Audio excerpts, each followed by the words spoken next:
Ƙungiyar ƙwallon ƙafa ta Real Madrid ta rage tazarar makin da ke tsakaninta da ƙungiyar ƙwallon ƙafa ta Barcelona a gasar LaLiga,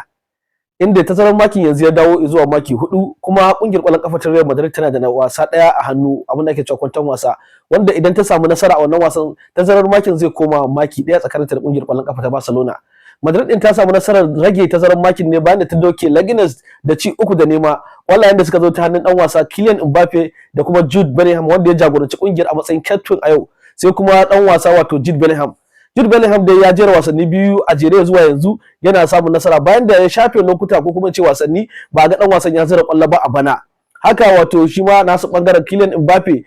bayan bajinta da yi a wannan karawar da suka yi yasa ya lashe gwarzon ɗan wasa, wato ya tafi da kyautar gwarzon ɗan wasa a fafatawa da suka da kungiyar ƙwallon ƙafa ta wato Leganes. Sai dai abin burgewa yadda aka ga Vinicius Jr ya ba wa Kylian Mbappe tallafi na cin ƙwallon da suka yi, wanda aka ga cewa ɗan wasan bai nuna son zuciya ko son rai ba yadda ya sakarwa Kylian Mbappe wannan ƙwallon, duk da cewa shi ma zai iya cin wannan ƙwallon. Idan muka koma mai horaswa wato Carlo Ancelotti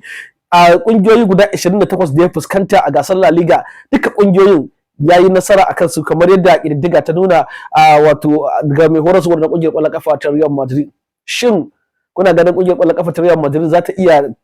kwashe duka tazarar makin da ke tsakaninta da kungiyar ƙwallon ƙafa ta Barcelona har ma ta ɗaya teburin gasar La Liga a bana?